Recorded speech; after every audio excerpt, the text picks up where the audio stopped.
So, here's our official save the date. You all are invited, and you'll all be able to say that you're present to hear of our budding love unfold at its earliest stage.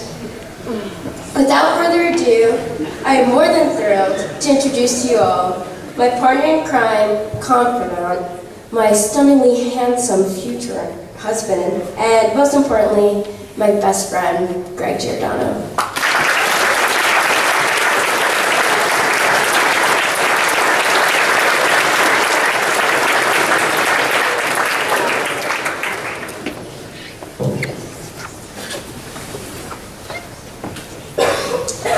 Good morning.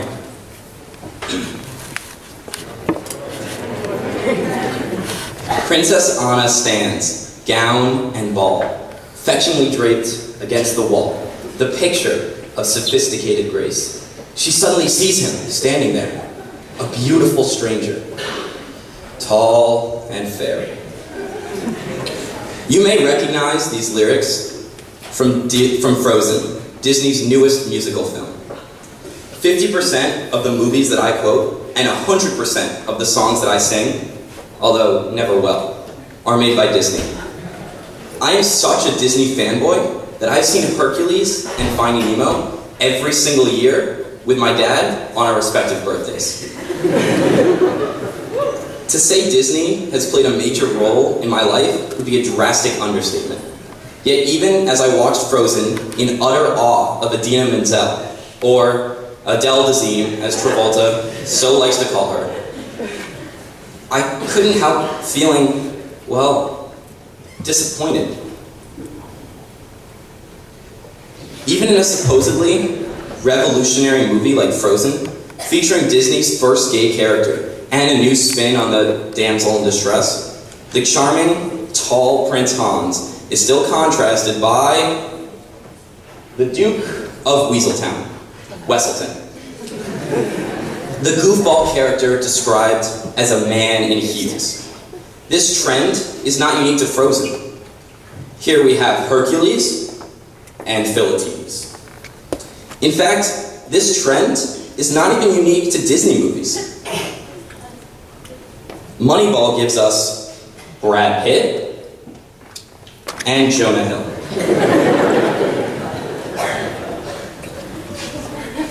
I can't really think about a time I've been called short, but I can think of a million moments when I felt short.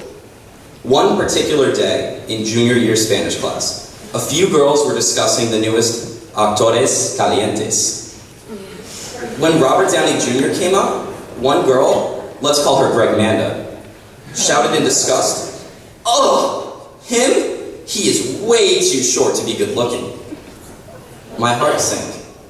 What Greg Manda said really bothered me to the core. For the record, Robert Downey Jr. is 5'8". Now that the ice has been skillfully broken between us, I'd like to ask you all a question. Have you ever hated something about yourself so much that you would give anything in the world to change it? While you think about that answer, and before I tell you my own, I think I owe you a little backstory. In the 7th grade, I was diagnosed with scoliosis, a back problem. Backstory, get it?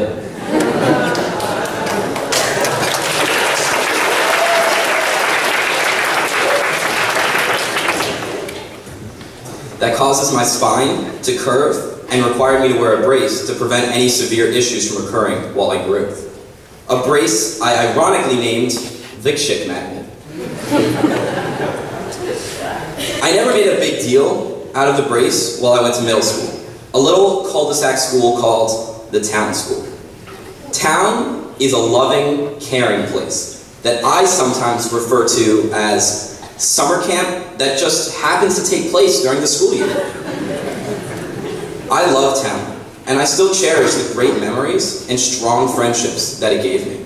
After all, I attended the school since I was 3 years old, meaning that by the time I graduated, I had gone there for a total of 11 years. All those years together made my teachers and classmates basically family, and I reached an intense level of comfort with them that now seems almost impossible to believe. I assure you, however, that while all of this sounds great, it had a major downside. By the time high school began, I had been so used to being around 35 siblings that being around 3 town students that accompanied me here and 110 total strangers blew my mind. In addition to instantaneously losing all self-esteem regarding my intelligence, I suddenly developed an enormous fear of what my peers might think of me, something that had not even crossed my mind while I was in middle school. Out of this fear grew self-consciousness unparalleled to anything I'd experienced before. Whereas before, I had always thought I was unique for wearing the chick magnet, I suddenly thought to myself, what if they think I'm a freak because of the brace? When I, as a back brace 14-year-old, heard I was done growing at a height of 5'7", I honestly didn't know how to react. I was completely miserable. It felt as though the fates had actually cursed me to, well, be born this way. I was angry and embarrassed that I was done growing so soon. My height made me feel so weak, both physically and emotionally, that I actually hid for most of 9th grade. I wore a jacket so that no one could see my back brace. I didn't play sports out of fear that people would mock my height, my curved back, or really anything else they might come up with. My answer to the earlier question about hating something about yourself, as you can probably tell by now, is of course I do. So much so that I spent most of age 15 researching surgical answers to actually become taller. Many conversations with my parents convinced me that this was actually not the way forward. And so I needed to find another solution. Only recently have I realized that undergoing any kind of surgery would have been a terrible mistake for me. Whatever it did for me physically, it would only have put a Band-Aid on a wound I really needed to tend to. As it turns out though, the thing I most needed to change was my attitude. I wasn't going to get any taller. I couldn't simply fix my height. So instead, I was forced to hit the drawing board and find what else I could change about myself. In 10th grade, I would often introduce myself by saying, "Hi, I'm Greg, and I'm short." I would sometimes even tell people that I was short before actually saying my name, essentially bullying myself before anyone else got the chance. In addition to this preemptive anti-cruelty strike, I also went out and bought shoes with lifts in them. Instead of hiding my scoliosis, I tried being proud of it, flaunting my back brace like an elegant peacock. I didn't even wear shirts over the brace, let alone jackets, and I displayed the chick magnet for the whole world to see. Even making jokes about being in an Ironman training program or dreaming to one day bend my back. Instead of being embarrassed of hiding my being Republican, I became extremely vocal about it. And instead of hiding my curved spine, I joined the water polo and swimming teams, and met some of my closest friends as a result. I also tried running track and doing spin for a brief time with Coach Bolster, but those weren't for me. I really came alive in all aspects of Trinity, classes, sports, and clubs, and freely spoke the first thought that entered my mind, for better or for worse. Since I couldn't change my height, I decided to own the rest of myself as much as I could. I will not pretend, however, that my insecurity was simply fixed by changing my attitude. In fact, I sometimes look up the height of every famous actor or actress in order to compare how tall they are with their success. I also found that some professions actually set height restrictions on jobs, preventing some short men from becoming pilots, CEOs, salesmen, and, most significant to me, male models.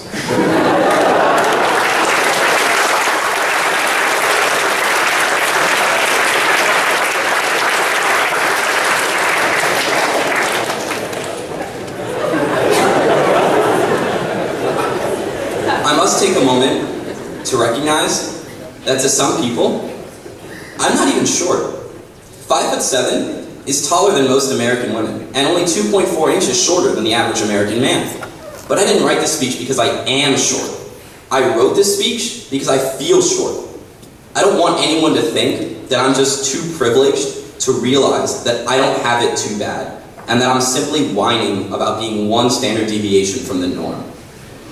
Regardless of my height, I feel short because I'm not a Disney prince, or a Greek demigod, or Brad Pitt. Yet I compare myself to these impossible standards that are laid out before me. Everyone has his own unique view of himself that he is entitled to. Sometimes this view is influenced by how others have treated us, and sometimes it is completely unaffected by the opinions of those around us, for better or for worse. Regardless of our outside influences, we all can too easily nurse our own self-loathing. We get into the habit of hiding something about ourselves, something we are ashamed of, or scared of, or even hate, but something that we must acknowledge nonetheless. What matters to us may even be insignificant to others, but regardless of what it is that bothers us, we need to free ourselves from its control. This does not mean that we must all just accept the way we are and move on, because that is an incredibly difficult, maybe even impossible task to demand from a room full of teenagers.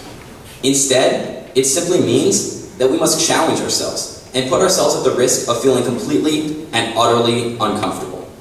Because that means that despite our own issues with ourselves, we grow our own capacity for courage. If you're uncomfortable with your hand-eye coordination, then try joining the juggling club. If you're uncomfortable with your dance moves, then try going to a booster squad or breakdance meeting. Or join 15 other guys in camo t-shirts and jorts and perform a dance to a Robin Thicke song. You get the idea. Do whatever you can to prevent your own doubts from getting in the way of what you want to accomplish. Because you win when you can master your own self-doubt. Most importantly, we must recognize that these imperfections that we harbor on are part of what connect us as human beings. If we were all perfect, robotic creatures meandering through the world, we wouldn't be able to connect to one another as we so perfectly do. And we wouldn't be able to form the communities that we do. So instead of hiding something about yourself, just try sharing it or challenging it, and let the community we've established here accept it for you. Know that all of the friends you make and people you meet go through similar challenges to you, and really want you to join this community of perfectly imperfect people. After all, my friends and prom date have accepted me and my height obsession, and have allowed me to feel a part of Trinity with full knowledge of my fixation. I can only hope that as you leave today, you realize that you can hide from your insecurities, or even hide from them, but you cannot let them interrupt your life. I've shown you my back brace. Now, don't be afraid to show the world yours. What can I say? I was born this way, and I'm damn glad I was. Thank you.